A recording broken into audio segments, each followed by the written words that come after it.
My name is Kaumudi Vaidya. We are from Bharat CXO, and I have with me Mr. Vinod Krishna. Hello, sir, how are you? All good, thank you, Kamadi. Yes. Thanks for having me. It's a pleasure. How are you finding the event so far?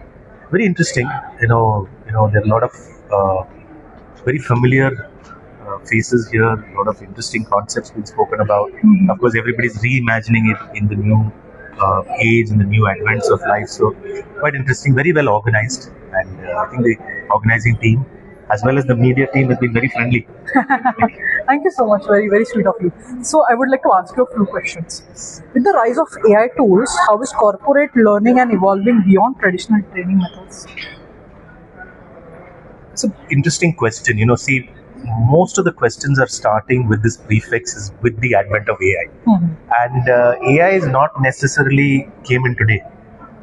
In the age of Star Trek, you still install ZI going from one place to the other, morphing from one form to the other. Yeah. We've even seen it in our Shastra when they spoke about the Sagar Mantra. So the concept of AI is not very new today, but it's being repackaged and reimagined with a lot of influx of investment and revenue. So every 5 to 7 years, you see a new wave emerging, and this is probably the way of AI. Maybe 10 years ago, we saw the wave of the smartphone. Everybody was talking about mobility at that point in time, shifting from laptops to mobility. So all solutions were mobility solutions. Today, everybody is talking about AI-based solutions. Great, it's a way forward. There's no question about it. But and one of the speakers is talking about very beautifully inside. The fact of just marrying AI into L&D may not be the only solution. You'll have to see where there is a use case, where there is a potential opportunity. Say, for example, you have an induction program. Standard content, nothing major for the facilitator to do. So an induction program can be very easily married with AI. So you come into a company, you go through an induction program, the job is done. The facilitator can come in a little while. But if there's a behavioral change that's looking to happen, you're looking to change people's behaviors, improve service mindset, improve customer orientation. There, AI alone cannot do the job on its own. You need human beings to inspire, motivate, tell a lot of stories, handhold, coach. So I see it as being a hybrid, and also important to see where that happens. So if you draw a matrix, you can say high. These are the areas where AI has high impact. These are the areas where AI has low impact. Here is where human has high impact. Here is where human has low impact. And you'll have areas in the middle where people can collaborate with HI and AI. Wow, beautiful, beautiful answer, sir. What is the biggest mistake organizations make in employee upskilling? It's a good question. First of all, employee upskilling as an agenda in itself is important. A lot of times, if we are keeping it as a tick in the box item, I'm also doing it, I'm upskilling because it's required. Many a times, the upskilling can be told to you very beautifully by your customer. Your customer can tell you where your employees are going wrong, where your employees are going right. So, in outside-in perspective for an organization is the best way. I, as an organizational learning architect or a learning and development specialist or an HR specialist, may have a certain view of my employees. That could be right, it could be wrong, but certainly it's laden with certain bias because they're too familiar to me, they're too close to me.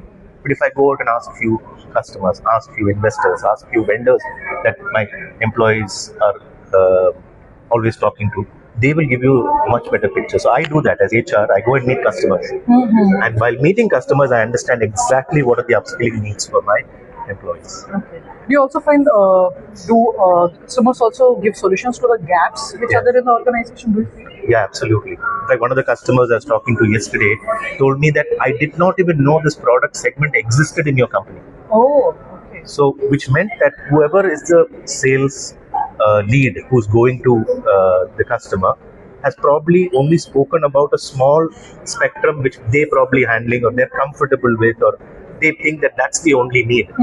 So a customer deserves to know what you have holistically, and it's their choice what they want to engage with. So that was one key takeaway from me, and it's not the first time. I've seen this multiple times across maybe a 30-year career, that when you go to a customer, suddenly your eyes open.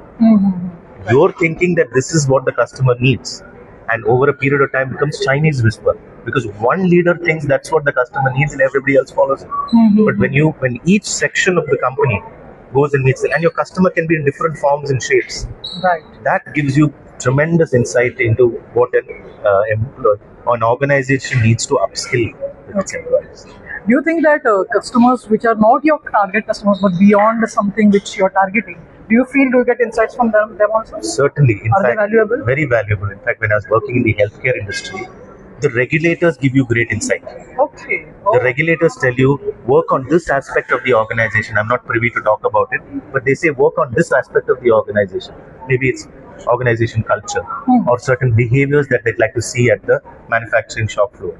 Now, sometimes that might not even occur in your larger scheme of things.